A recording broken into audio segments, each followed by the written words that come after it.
Olá, tudo bem? É um prazer estar aqui com vocês. Estou ainda divulgando nos grupos aqui, enquanto vocês vão chegando. Dentro de alguns instantes, nós estaremos iniciando. Enquanto isso, eu vou conversando aqui com vocês a respeito de um trabalho que nós fizemos hoje. Tivemos a participação de bastante pessoas, várias pessoas aqui, sobre esse posicionamento em relação a uma nota pública que a Confederação Nacional dos Trabalhadores da Educação acabaram emitindo sobre a presença dos assistentes sociais e psicólogos na LDB, ou a inserção, né? E nós estamos debatendo sobre isso. Hoje também foi importante que o movimento pelo Serviço Social na Educação, unido, né, com o Conselho Federal de Serviço Social, de Psicologia, também se posicionaram sobre isso. Achei isso muito importante, porque quando os nossos conselhos se posicionam, a luta fica mais fortalecida. Acho isso muito importante.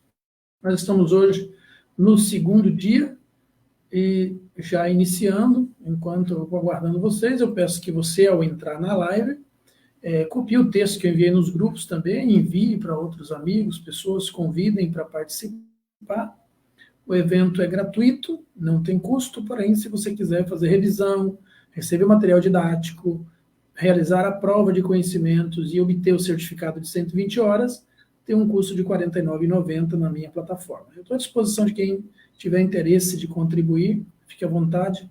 Não é obrigatório, embora eu recomende, já que o material é muito importante, é muito bom. Né? Deixo aí meu convite a você a contribuir para que eu possa também realizar outros eventos dessa categoria, dessa envergadura. É importante o seu apoio, mas não é, de fato, não é obrigatório. Tá bom? Então, vamos iniciar nossos trabalhos hoje.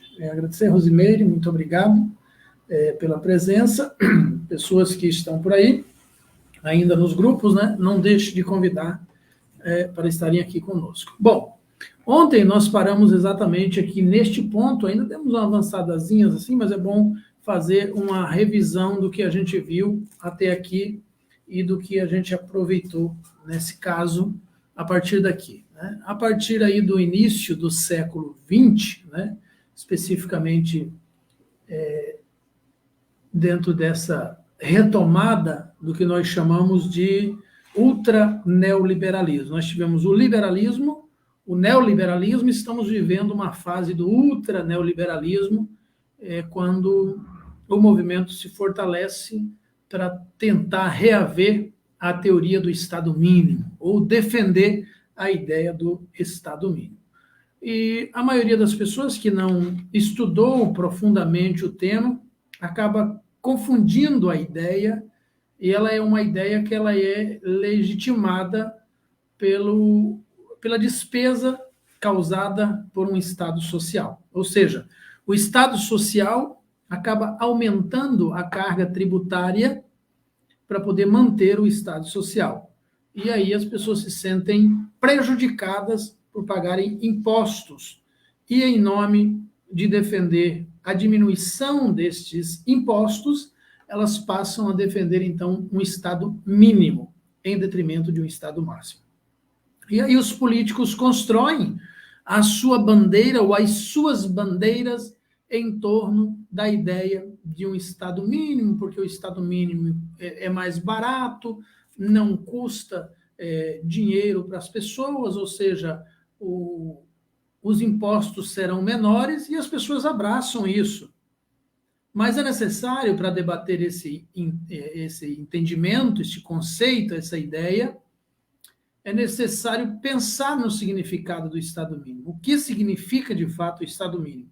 E também é necessário fazer uma busca por países que vivenciaram o Estado mínimo e que acabaram quebrado, como foi o caso, por exemplo, eu expliquei para vocês, a gente vai ver mais à frente, que foi o caso dos Estados Unidos, né? E que só foi resolvido a partir do momento em que o Estado voltou a interferir na economia, né? Então, hoje nós vivemos uma série de questões. Eu vou gravar essa semana, eu estou estudando bastante essa ideia, né? Então, vocês podem pesquisar aí no Google, se vocês quiserem ver, ideias como notícias, por exemplo, no tal de Gazeta do Povo. Como políticas socialistas destruíram o futuro de 5 países, né? Aí vocês vão ver muito isso. A maioria delas são recortes de uma realidade que não é vista na sua estrutura inicial. O que é que ocorre? Quando nós partimos do pressuposto, da ideia do entendimento de que, como é que um país quebra? Um país quebra quando as pessoas perdem o seu poder de compra ou a sua capacidade de negociação e de manutenção do sistema econômico. Então, ele quebra porque ele não tem dinheiro para se sustentar. Então, o Estado mínimo, ele é o atestado dessa falência. Por quê? Porque as pessoas ficam, de fato, sem dinheiro. Isso acontece com todo mundo. Então, no Estado máximo, quando as pessoas ficam sem dinheiro, o Estado tem dinheiro para socorrer as pessoas que ficaram sem dinheiro. E no Estado mínimo, o Estado também não tem dinheiro. Se as pessoas ficarem sem dinheiro, o Estado não terá dinheiro para socorrê-las. E o que é que vai acontecer? É um raciocínio muito simplista, mas muito fácil de explicar. Porque o Estado arrecada através dos impostos. Mas no Brasil tem imposto demais. Eu acho que tem serviço de menos, não o suficiente pelos impostos cobrados, mas imposto demais não tem. Porque se você analisar os países de primeiro mundo, a imensa maioria deles paga muito mais, cobra muito mais impostos, os seus cidadãos pagam muito mais impostos que os brasileiros. A gente pode citar a Suécia, a Finlândia, a Noruega, o próprio Japão, paga muito mais impostos do que o próprio Brasil. Então, entender esse movimento do neoliberalismo e a transferência da caridade e da filantropia, né, para o terceiro setor é a desresponsabilização do Estado, é a defesa de um Estado mínimo, de um Estado que não interfira nas relações da economia, porque, segundo eles, a própria economia, ela regula a própria economia. E aí a gente tem, eu vou trazer depois mais informações para vocês, porque eu quero deixar para a live, eu quero falar só sobre isso, sobre as mentiras que o neoliberalismo conta a respeito do Estado mínimo. Neoliberalismo e ultraneoliberalismo. E aí você vai ver as pessoas citarem Cuba, você vai ver as pessoas citarem a Venezuela, você vai ver as pessoas citarem vários outros países do mundo, né, que, segundo eles, foram quebrados pelo Estado máximo. Mas, quando você estuda a fundo, você perceberá que o Estado máximo foi aplicado naqueles países depois que o Estado mínimo já tinha quebrado aqueles países.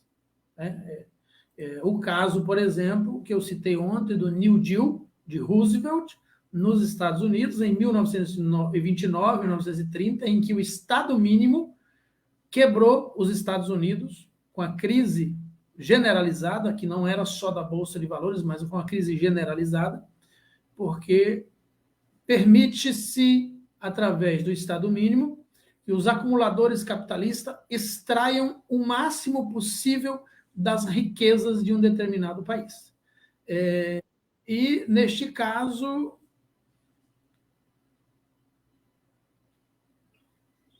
nós temos alguns elementos, né, que, por exemplo, na África, levaram a guerras civis. A África subsaariana mesmo, que vive mergulhado num estado de guerra e aprofundadamente no estado de guerra. Então, aí as pessoas não conseguem entender. Presta atenção, veja se você consegue. Eu estou tentando construir o raciocínio para a gente chegar no apogeu, digamos assim, dessa discussão. Comenta aí. Como é que o Estado quebrado aumenta a arrecadação de impostos e sai da sua falência? Explica aí para mim. Ele não está quebrado? ele vai arrecadar como? Se o Estado está quebrado. Alguém sabe me responder esse questionamento? Nós estamos nesse ponto do porquê o Estado, ou o discurso das pessoas de que é melhor e assistência social seja transferido para o movimento de caridade e filantropia do que fique à disposição ou sob responsabilidade do Estado. Se o Estado está quebrado, como é que ele aumenta a arrecadação de impostos para manter a estrutura de um Estado máximo, ou seja, a transição de um Estado mínimo para um Estado máximo, obrigatoriamente vai aumentar a arrecadação de impostos. Foi o que aconteceu com Roosevelt em 1930. Então as pessoas, por isso que as pessoas se assustam com isso. Como é que eu agora já estou lascado, né, usando um português aqui bem abrasileirado, e ainda vou ter que pagar mais impostos, mas foi isso que fez os Estados Unidos sair da recessão. Foi isso que fez, e a partir dali, as políticas de inclusão social e vários elementos, né, abordando, por exemplo, a questão do welfare state nos Estados Unidos, trazendo programas de assistência social, reformas bancárias e financeiras, porque os bancos eram livres para fazer o que quisesse, a partir de então o Estado assume a administração do banco, dos juros do país, programas de segurança social, distribuição de renda, reforma no mercado de capitais, a criação de leis trabalhistas. Como é que isso tudo vai na contramão do pensamento da privatização e da diminuição do Estado? Foi isso que salvou os Estados Unidos. Foi isso que resolveu o problema da depressão nos Estados Unidos em 1930. E no Brasil, qual é o problema que nós temos aqui? O problema do Brasil é o grande problema de sempre, que eu falei ontem, repito hoje. O Brasil está ainda, embora seja um Estado com uma social-democracia com tendência ao fortalecimento de um Estado forte, de um Estado máximo, em tese, não está melhor porque está na mão dos bancos. Mais de 40% do PIB todo ano é utilizado para pagar só e tão somente os juros da dívida pública. Então, o dinheiro que deveria ser investido na educação, na assistência social, na saúde, etc., fica disponibilizado exclusivamente para pagar juros da dívida pública. E aí falta dinheiro para o orçamento das outras receitas. Então, um político sério, realmente pode ser considerado um político sério no Brasil, a nível de nação, ou de congresso, etc., aquele que começar a discutir o principal problema, que é esse o principal problema. Todos os outros problemas também precisam ser abordados, mas esse é o prioritário, esse é o primordial. Aí eu pergunto para você que está aí na sala, quantos políticos você já viu falando sobre isso? Quantos deputados, governadores, senadores, vereadores, prefeitos, presidentes, enfim, você já viu falando sobre isso? Esse é o grande problema no Brasil. E, embora nós vivamos aqui uma social-democracia e um Estado forte, em todos os outros aspectos, nós temos assistência social, nós temos distribuição de renda, nós temos leis trabalhistas boas, nós temos boas legislações, estatutos relacionados aos direitos dos mais variados grupos, do idoso, da criança, da gestante, da pessoa com deficiência, da pessoa com transtorno mental, tudo. Mas tem uma coisa que a gente não... duas coisas que nós não temos aqui. E que insistentemente... existe uma resistência, insistência para isso não acontecer. A reforma no mercado de capitais e a reforma bancária. O Brasil ainda é escravo, submisso e subalterno do mercado de capitais e dos bancos. E esses dois, eles estão unidos para dilapidar o Brasil, e isso tem acontecido historicamente. Então, qualquer pessoa com o mínimo de consciência vai entender que a função do Estado mínimo é fortalecer o mercado de capitais, que a gente precisa reformar, e fortalecer o banco, ou os bancos, ou a rede bancária, que a gente precisa reformar. E eliminar, diminuir ou transferir para o terceiro setor, para filantropia, para caridade e assistência social, privatizar a previdência, privatizar a saúde, privatizar a educação. Isso é o Estado mínimo. E diminuir exponencialmente o número de servidores públicos, diminuir exponencialmente a carga tributária, os impostos, porque aí ocorre, porém, e já se percebeu que em vários países em que o Estado mínimo foi abraçado como perspectiva do neoliberalismo, tudo foi cortado, mas o imposto não diminuiu. O que poderia ter acontecido, e deveria ter acontecido, não diminuiu. Os bancos se fortaleceram, o mercado se fortaleceu e se autorregulou, quem era mais rico ficou mais rico, e quem era mais pobre ficou mais pobre ainda. Então, não há possibilidade de se falar em assistência social em Estado mínimo. Em resumo, para a gente evoluir, assistência social é Estado máximo, porque nós dependemos de orçamento para o salário, orçamento para os programas, orçamento para os projetos, orçamentos para assistência social, orçamento para a educação, orçamento para a saúde, orçamento para a habitação, orçamento para a previdência. E tudo isso provido pelo Estado. Consegue acompanhar aí ou eu estou falando bobagem? Vocês que estão presentes aí, por favor, boa noite, Andréia, Nelma, Sueli, Jussiária, Ângela, Artemis, Cleane, Cleonice, Benedita, Rosemeire, obrigado pela presença gentil de vocês. Convide as pessoas para participar do evento.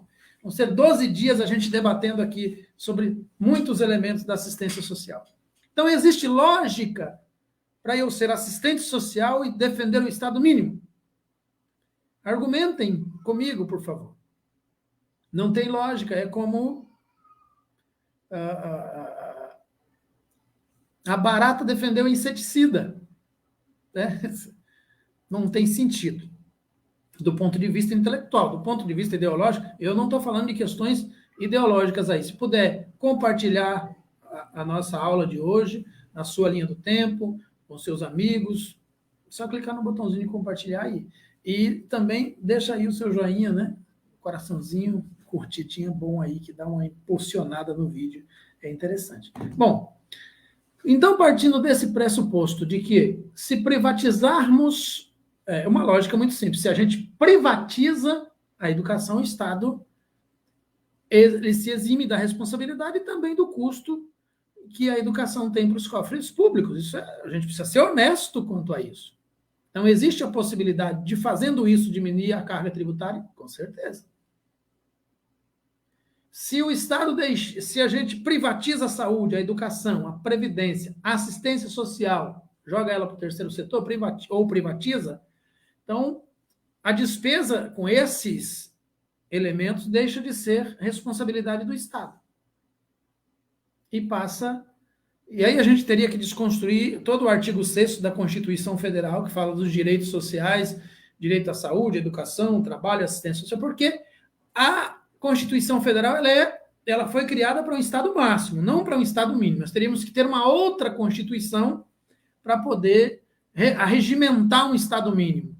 Né? Nós vivemos numa social-democracia, e social-democracia só existe com a perspectiva de Estado máximo, em que todas as pessoas participem do Estado e não apenas a economia participe do Estado, aquele que tem capacidade financeira para participar, e os que não têm acabam excluídos no processo, porque não haverá repasse de fato, né? Não faz sentido, não faz lógica. Se vocês tiverem alguma pergunta, por favor, perguntem aí. Nós temos vários elementos de discussão que são importantes e que a gente sempre precisa estar lembrando, né? Porque fazem parte da nossa ideia central, né?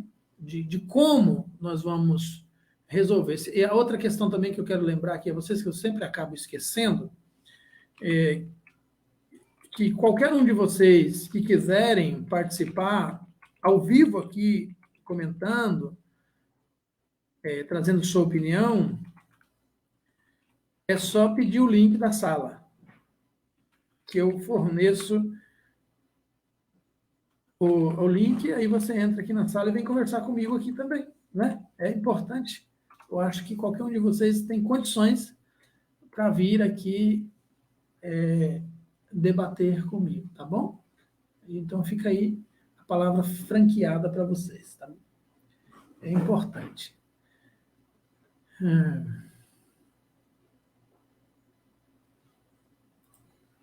Vamos lá. Deixa eu avançar aqui, então. Então, nós tivemos aí o início, após a Segunda Guerra Mundial, do estado de bem-estar social, que foi uma criação de Beveridge, uma ideia de Otto von Bismarck, Beveridge, entre eles ali, entre outros elementos, que trouxe a ideia de que o Estado precisava produzir para os seus cidadãos um modo de vida, né? Um estado, vamos dizer assim, que até é confuso, né? Um estado de bem-estar social. Eu preciso que as pessoas vivam em uma condição de bem social, de bem-estar social, né? A Sueli diz, consigo sim, sempre a gestão desconversa sobre esse assunto, onde envolve dinheiro, né? Então, de onde vem o dinheiro? O dinheiro tem que vir de algum lugar. E nessa perspectiva do welfare state, quando eu cursava lá no primeiro e segundo semestre, que eu me deparei com essa palavra, welfare state, e eu fui buscar o seu significado, o que é que ela significava, eu fiquei apaixonado por essa palavra. Eu disse, essa palavra é uma palavra muito bonita, eu quero entender isso. Eu fiquei extremamente. E, de fato, ela é uma palavra muito bonita, né? O estado de bem-estar social. Se isso fosse implementado mesmo, de fato, na prática, muitos problemas e muitas problemáticas no mundo seriam resolvidos simplesmente pela implementação desse conceito. E aí, por muito tempo, eu estudei e fui descobrindo que, na verdade, muitos países se utilizam do termo welfare state, inclusive para justificar o neoliberalismo, o liberalismo e o ultraneoliberalismo. E aí, em função disso, estudando, fui descobrindo que os próprios autores que comentam e fundamentam sobre o welfare state estabelecem que o welfare state está dividido em 3 correntes, né? Vamos assim dizer, em 3 versões. Nós temos a versão social-democrata, que ela é mais oriunda da Escandinávia, né? Com tributos altos e benefícios universais. Coloca aí na tua agenda, pelo amor de Jesus, coloca aí no teu caderno, coloca aí nas tuas anotações, que tributos altos são grandezas diretamente proporcionais a benefícios universais. Não há como discutir em nenhum país que seja social-democrata a ideia de benefícios benefícios universais sem a perspectiva de tributos altos. Então, tributo alto sempre será grandeza diretamente proporcional de benefícios universais. Quando você vê a palavra universalidade nas políticas públicas e nas políticas sociais, está implícito. É caro para o Estado. Então, o Estado precisa ser forte. Então, o Estado precisa ter condições de arcar com as despesas que serão geradas pela inclusão social, pelo enfrentamento à pobreza, pelo enfrentamento às multifacetadas expressões da questão social. Ah, mas vai ter corrupção no meio? Provavelmente. Ah, mas vai ter desvio de dinheiro público no meio? Provavelmente, porque a corrupção ela é filha legítima, registrada em cartório das desigualdades sociais. Então, quanto mais desigual é um país, mais corrupto ele é.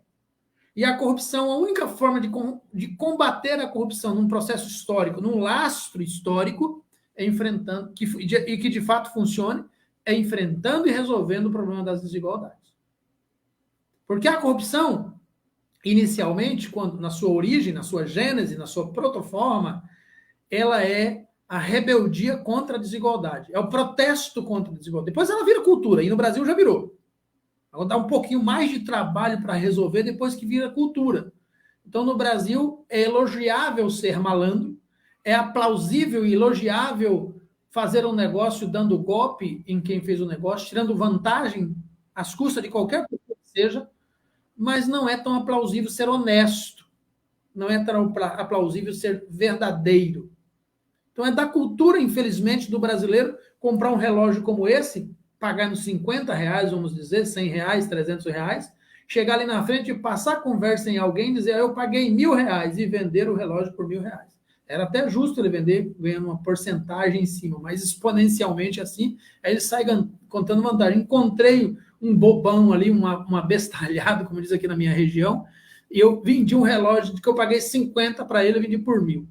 Então, aqui, e isso é fruto da desigualdade, são condições sine qua non da desigualdade, ela é um processo de continuidade da própria desigualdade. Então, a desigualdade, ela gera um ciclo evolutivo de reprodução de aquilo que Paulo Freire disse, eu sempre repito, você já deve estar cansado de ouvir isso, o sonho do oprimido é se tornar o opressor. O sonho do oprimido é oprimir também, é tirar vantagem também. Então, isso é o processo da desigualdade. Se não resolver as desigualdades do Brasil, a corrupção não tem cura. Ela nunca vai se modificar. Embora existam aí uns gato pingado, como dizem, né? Algumas poucas pessoas sofridas, que tentam ser honestas no meio dessa multidão de malandros que querem tirar vantagem a qualquer custo de tudo.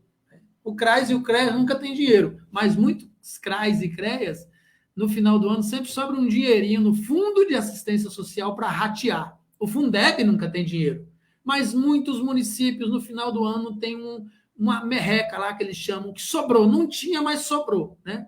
Para ratear entre os trabalhadores. E isso, para mim, é corrupção. Então, como é que não tem para quem é de direito e depois tem para quem não é de direito, né? Porque rateio não é...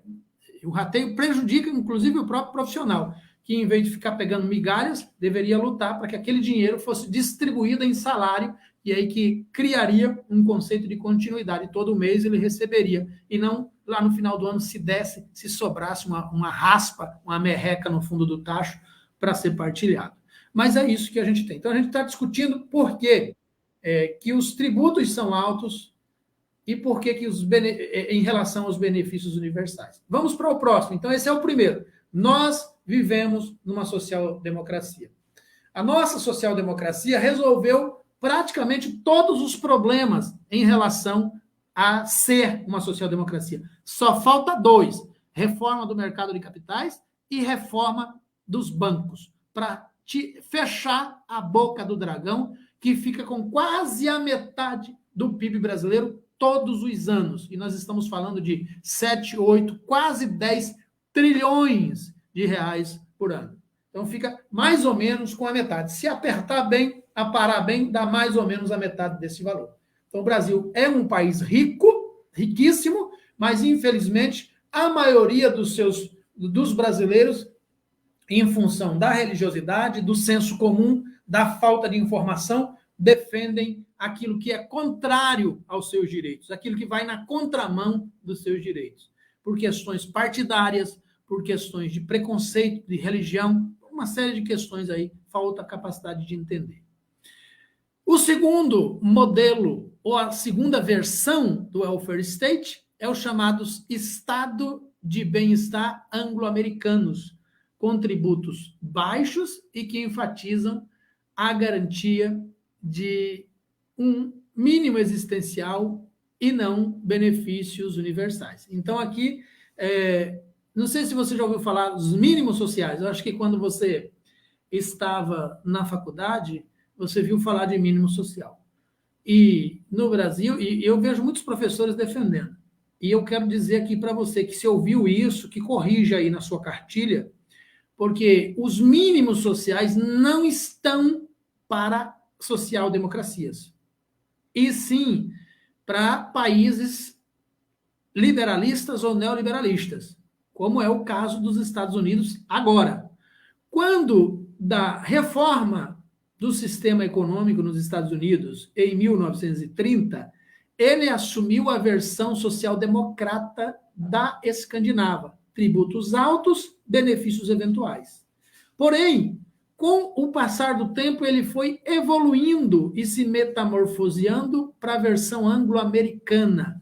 Foi baixando os tributos, diminuindo os direitos e passou a defender a ideia de mínimos sociais. Então, na prática, no Brasil, hoje, teoricamente, nós vivemos de acordo com os benefícios universais. Todavia, porém, entretanto, como o capital e os bancos se alimentando de papéis ficam com quase 50% do PIB, na prática, nós vivemos mínimos sociais. Ou seja, em teoria, somos uma social-democracia, mas, na prática, somos um país ultra neoliberalista, porque fornecemos como política pública apenas e tão somente apenas os mínimos sociais. E mínimos sociais não são direito. Mínimo social é caridade, mínimo social é filantropia, mínimo social não é o artigo 6º da Constituição Federal. Mínimo social é dizer a educação tem o poder de transformar o mundo.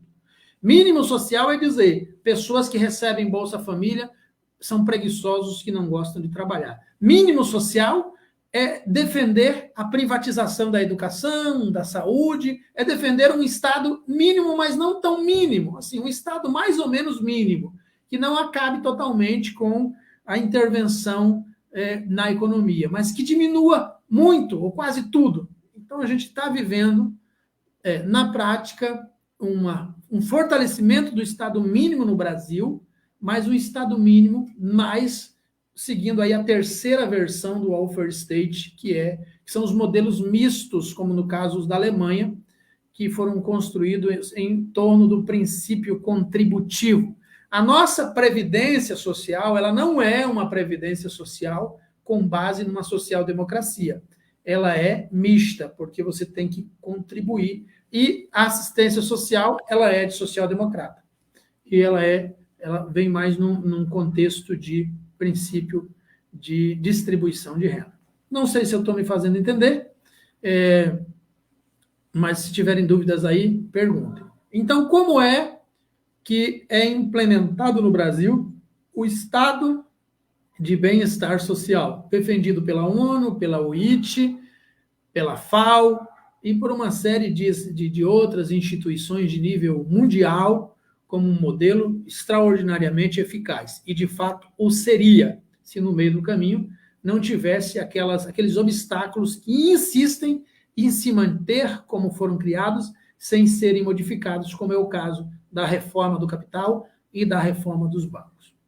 Laís Ferreira, boa noite. Cosma, Juliana, Sueli, Jussiara, Benedita, Cleonice, Cleane, obrigado pela presença de vocês aí. Não deixe de curtir, compartilhar e convidar outras pessoas para estarem aqui, caso estejam gostando do que estamos estudando. Como ponto 4 do nosso panorama, e em continuidade à aula que tivemos ontem, nós chegamos aqui à década de 1960 e 1970, com movimentos pelos direitos civis e as mudanças que ocorreram aí na assistência social em todo o mundo. Os movimentos pelos direitos civis, né, ainda não eram movimentos por direitos sociais, eram movimentos, né, por incrível que pareça, pelo direito de existir, pelo direito de ser, pelo direito de aparecer, pelo direito de estar presente na sociedade, de ser visto, de ser enxergado, de ser igual.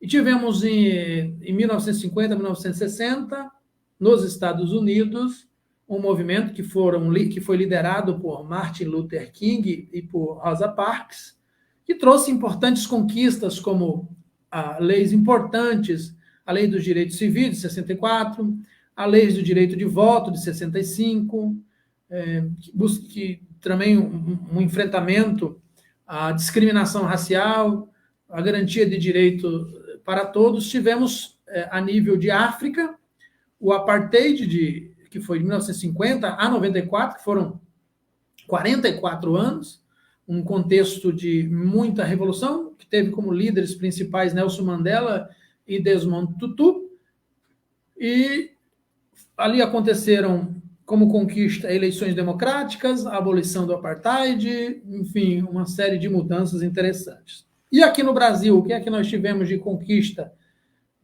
Iniciando, a gente podia iniciar lá, né, de 1869 e trazer para um prospecto histórico aqui. Aqui a gente foi um pouco na contramão, porque o positivismo no Brasil e o integralismo, ele sempre criou uma estrutura de pessoas que, mesmo não tendo nenhum benefício em defender o integralismo e o positivismo, eram induzidos pelo moralismo, ou pelo falso moralismo, a defender o integralismo e o positivismo, se posicionando contra os direitos sociais. Então, isso é histórico, não está acontecendo agora, nessa década, ou há 3 ou 4 eleições passadas. Isso é histórico.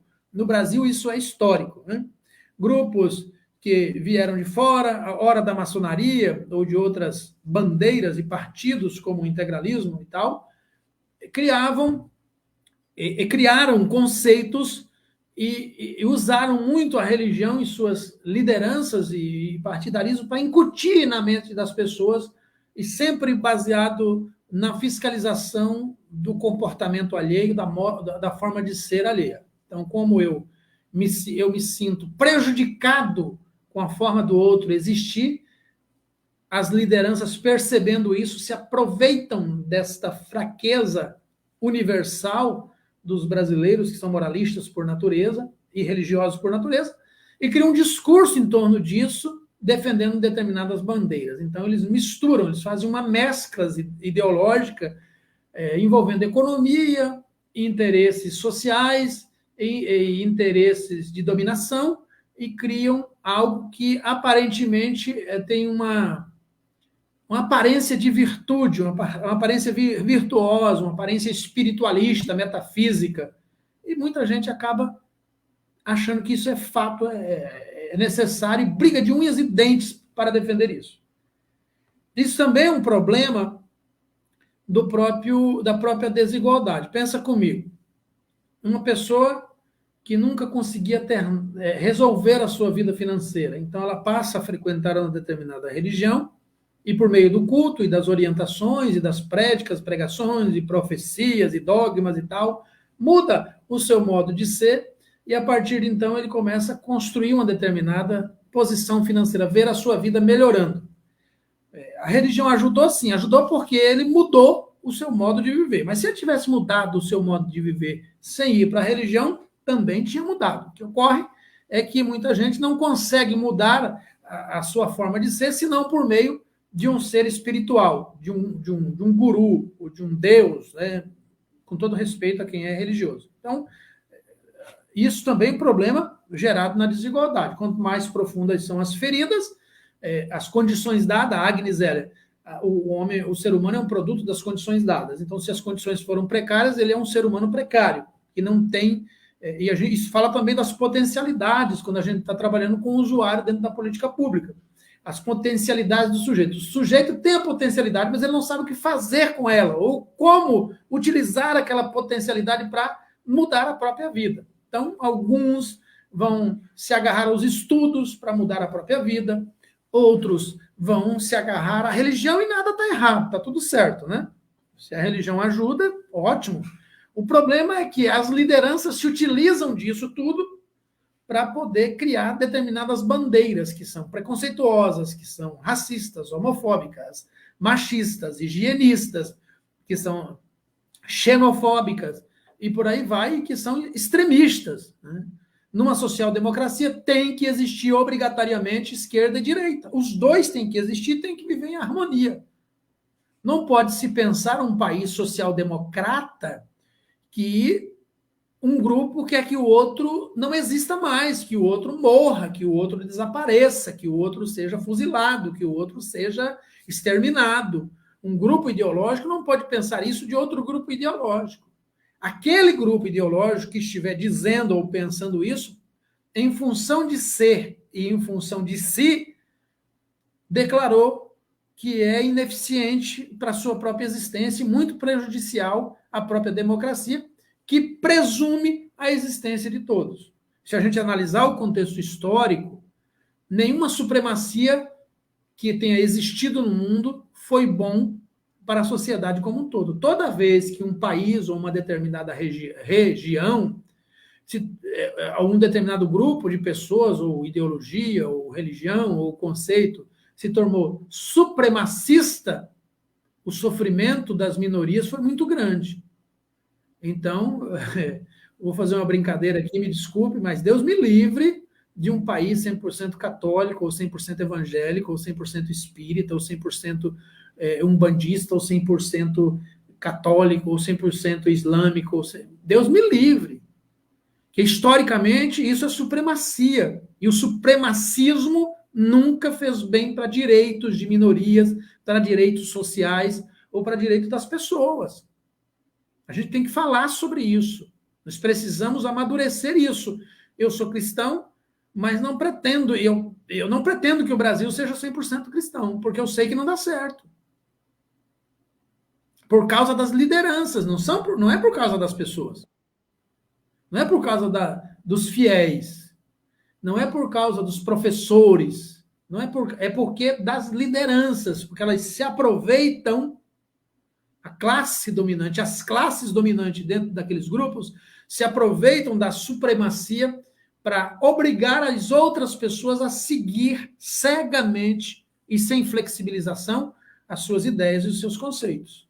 Então, a gente já teve isso na Europa, que foi dentro de uma perspectiva primeiro primitivo, né, religião primitiva, depois católico, depois dividida protestante católico, mas países que eram inteiramente protestantes. Nós temos a história do próprio Martinho Lutero, que criou um discipulado chamado Sobre as Mentiras dos Judeus, que era obrigatório para se tornar líder religioso em toda a Alemanha durante muitos anos, e que culminou com o Holocausto. Então, o pai do Holocausto, para quem estuda sabe do que aconteceu, é Martinho Lutero, não é Hitler. Hitler foi o executor, mas quem criou o Holocausto foi Martinho Lutero. Hitler executou. Então, por que isso aconteceu? Porque houve ali naquela situação, houve uma supremacia ideológica. As pessoas foram levadas todas a pensar da mesma forma, sem a possibilidade de questionar, sem a possibilidade de criticar, sem a possibilidade de estranhar ou se posicionar contra. E esse tipo de subjugação, de subalternidade, também aconteceu em toda a Arábia, que já foram o berço da civilização, grandiosas invenções, grandiosas descobertas, e que depois que a supremacia do islamismo tomou conta daquele continente, se voltou para a idade primitiva. As mulheres perderam seus direitos, os direitos civis e sociais foram destruídos totalmente, substituídos por um sistema arcaico, extremamente violador de direitos, e que vocês conhecem a história melhor do que ninguém. Então, toda supremacia, por natureza, ela é opressora. Toda supremacia, por natureza, ela é subalternizadora e dominante. E quando ela domina, essas lideranças que as dominam transformam elas em verdadeiros instrumentos de violação de direitos, de enfraquecimento do Estado. Artemis Pontes diz: esse Estado mínimo social é a filantropia disfarçada. Com certeza. No caso, não sei se eu concordo com a outra palavra, a última palavra. Para mim, não é disfarçada, ela é escancarada. É a filantropia escancarada. Então, nós temos, dentro desses movimentos, também um programa como a Lei de Segurança de Renda Suplementar dos Estados Unidos, que foi criada para apoiar os idosos e pessoas com deficiência, alargando aí para outros países. Já na década de 1980 e 1990, as reformas e mudanças no papel do Estado. Muitos países passaram por reformas na década de 1980, principalmente com ênfase aí na redução do papel do Estado na prestação de serviços sociais. Então, aí, olha, o que eu estava dizendo antes, né? O Brasil nunca teve, de fato, serviços sociais aqui no Brasil. Até, teoricamente, 1988, melhorando essa teoria, 1993, com a aprovação da LOAS e depois do SUAS, e com a criação da PNAS em 2004, e do SUAS em 2005, e vice-versa. Então, a gente não tinha isso. Quem viveu antes desse período e trabalhava na assistência social sabe que a gente tinha a Rede Sentinela, que a primeira-dama era a pessoa responsável, a mulher do prefeito, a mulher do governador e a mulher do presidente, responsável pela assistência social em cadeia nacional, estadual e municipal. Mas não tinha instituição de abrigamento, não tinha programa de acolhimento, não tinha programa de convivência, não tinha programa de atenção especial, não tinha nada. Anterior a 2004, não tinha nada. Para vocês verem como a assistência social no Brasil é uma criança recém-nascida. 10 anos depois da aprovação da LOAS, é que iniciou-se, né? Já tinha alguma nas capitais, nos grandes centros, sempre tinha uma coisinha ou outra. Mas a imensa maioria dos municípios estavam desassistidas.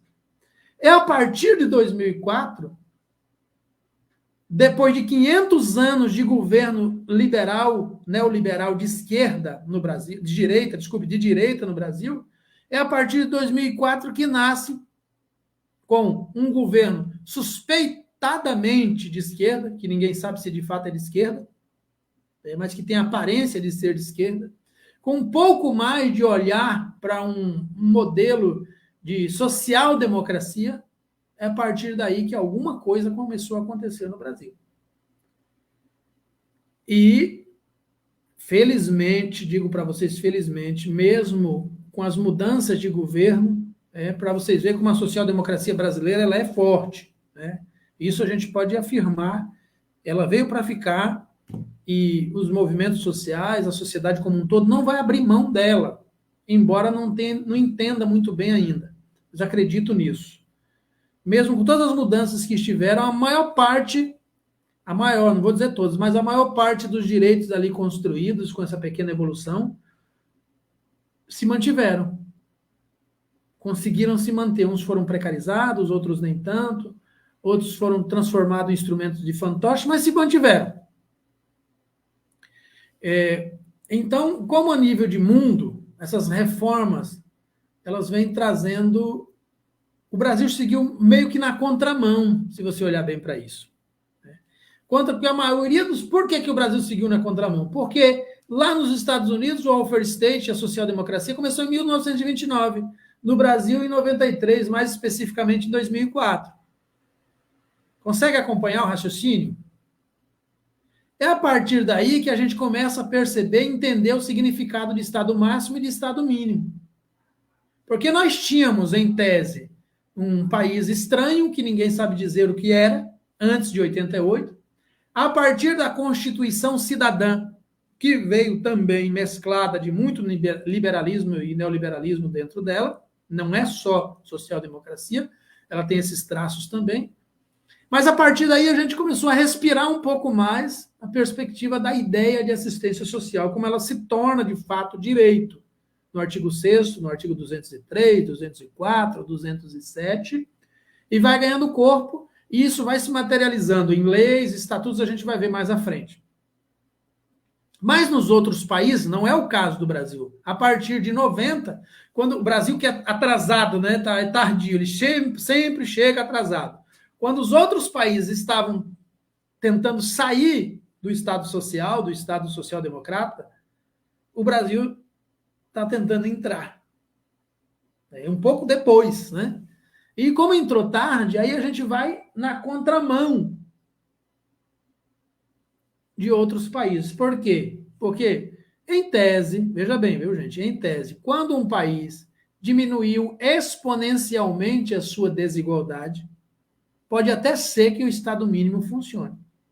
Ou que quebre e volte num ciclo de ter que retomar o Estado social para consertar os problemas criados pelo Estado mínimo.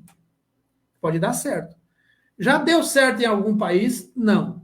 Mas pode dar certo. Se o país combater próximo de 100% da desigualdade no seu território, de repente o Estado mínimo funcione, porque alivia a carga tributária sobre o seu povo e mas não pode cair nas mãos do banco e nem nas mãos do mercado de capitais. Ele precisa ser livre, independente. Isso é quase impossível no Estado mínimo. Mas é possível. Muito raro, nunca aconteceu, mas é possível. A tendência é que o Estado social vá gradativamente resolvendo o problema da desigualdade até chegar no determinado percentual. E quando chega nele, vai para o Estado mínimo, a desigualdade volta a aumentar gradativamente, como foi enfrentada e combatida, até chegar numa situação em que satura, extrapola, tem que voltar para o Estado social. Então, existe aí um ciclo. Mas é exatamente isso que a gente vai vendo nos países em que isso ocorreu, o que aconteceu. É que há uma insatisfação muito grande politicamente por conta da carga tributária em torno do Estado máximo, benefícios universais, que é substituída por um Estado mínimo para diminuir a carga tributária, diminuir os direitos sociais, todos os outros, e aí sobrar mais dinheiro que, em tese, deveria ir para a mão da sociedade, mas que na prática não vai. Vai apenas para a mão dos capitalistas, criando uma crise. Porque quando eles dizem que a economia regula a economia, é uma meia-verdade, que não é mentira, mas que também não é verdade. Por isso é uma meia-verdade, uma meia-mentira. Por quê? A economia regula a economia para quem tem economia. Então, se eu participo ativamente da economia, existe uma grande possibilidade da economia se regular para mim, porque eu participo da economia. Mas também existe a possibilidade de, a qualquer momento, por qualquer caso fortuito, que eu venha sofrer algumas circunstâncias que diminuam a minha capacidade administrativa em relação à economia, que eu seja excluído dela. E, portanto, eu vou à falência. Esse é o primeiro ponto da meia-verdade. O segundo ponto da meia-verdade é que aqueles que não participam ativamente da economia não serão regulados pela economia, eles serão excluídos da economia, porque a matemática não tem coração. Os indicadores econômicos, eles não têm coração. Eles são abstratos. Ou você tem ou não tem, como diria Jesus. Até o que tem será tirado. Daí a questão de que a teoria de que a economia regula a economia é uma meia-verdade e uma meia-mentira, que para quem não tem dinheiro é uma mentira inteira, e para quem tem dinheiro é uma verdade inteira, mas que pode se transformar numa mentira. E, em casos muito exceção à regra, muito raros, algumas pessoas sem capital nenhum conseguem encontrar pequenas brechas no mundo econômico e financeiro e mudar de vida no Estado mínimo. Mas é muito raro, é a chamada meritocracia. É raríssimo, tem muito pouco. É a chamada meritocracia, que não é uma teoria de defesa do Estado máximo, do Estado forte, do Estado social. No Estado social, como o Estado assiste as pessoas, por uma série de viabilização de direitos, por uma série de propostas de políticas públicas de distribuição de renda, que no Brasil existe tudo, perfeito, tudo e para tudo, aqui tem. Ah, eu sou gari, tem política para você. Ah, eu sou ribeirinho, pescador de crustáceo, catador de crustáceo, de camarão, tem política pública. Ah, eu sou catador de reciclagem, eu trabalho com reciclagem, tem política pública. Ah, eu sou indígena, eu sou sem terra, eu sou sem teto, eu sou pessoa em situação de rua, tem política pública. Sou idoso, sou pessoa com deficiência, sou imigrante, tem política pública. Sou autônomo, sou micro, pequeno, tem. O que é que não tem? Dinheiro. Tem e não tem, que não tem o suficiente. Por que não tem o suficiente? A gente volta para a discussão do início. Porque os bancos ficam com quase 50% do PIB.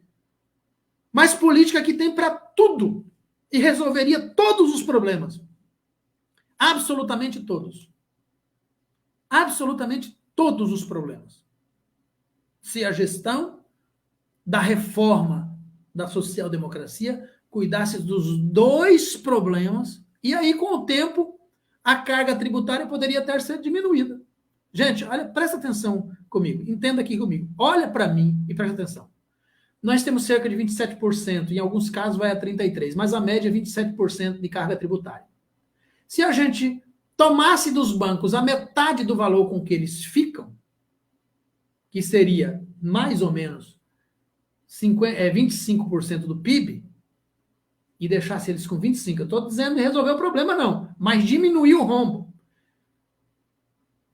Eles ficam com quase 50%, mas vamos diminuir aí para 46%, né? 23% para eles, 23% para o Estado.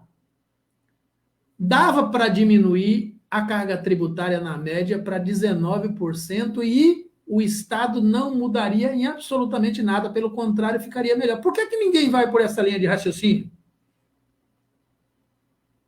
Só tem que tirar direitos para poder melhorar o Estado? Tem que transformar num Estado mínimo?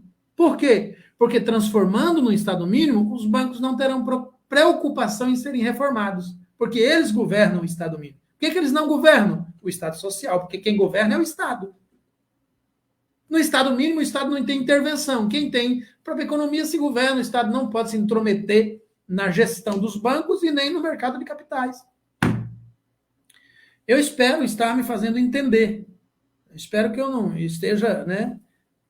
Bom, nessa perspectiva da ideia, alguns elementos da teoria da revolução, das transformações do ideário, do Estado social e do Estado mínimo, nós temos a ideia, o conceito de liberalização econômica, que é a regulação da economia pela própria economia, a redução do welfare state, o ênfase em parcerias públicos-privadas, as PPPS, ou a própria privatização, ênfase em tecnologia e inovação, reformas políticas, mas não no sentido de fortalecer, por exemplo, leis trabalhistas, previdência, pelo contrário, reformas políticas para diminuir, aumentar a idade para aposentar, diminuir direitos trabalhistas, flexibilizar direitos trabalhistas, e aí a questão da participação cidadã, que serve basicamente as duas ideias, tanto a... Veja que interessante a participação cidadã, anota aí, veja que interessante. Tanto a social-democracia quanto o liberalismo, o neoliberalismo. Em que sentido? A participação na social-democracia é como controle social e fiscalização. E a participação cidadã no liberalismo e no ultraliberalismo, no ultraneoliberalismo, é o voluntariado. É você fazer o trabalho do Estado. Gente, por favor, você está conseguindo entender? Comenta aí para mim, está conseguindo entender essa diferença? Que o mesmo elemento, de acordo com olhares diferentes, tem interpretações diferentes. Participação cidadã serve aos interesses do liberalismo, do neoliberalismo e também do Estado social. Só que são coisas totalmente diferentes. Eu sei que tem muitos assistentes sociais que, em busca de mitigar o distanciamento da praxis, acaba abraçando o voluntariado para poder adquirir experiência, mas saiba que, ao fazer isso, você está sustentando o liberalismo através da participação cidadã. Eu tenho que fazer a minha parte para fortalecer o Estado. Só que a maioria das pessoas não fazem, principalmente quem detém o capital. Defende a ideia, mas não faz. Então, são dois lados da mesma moeda, interpretado de formas diferentes, a depender do modelo em exercício.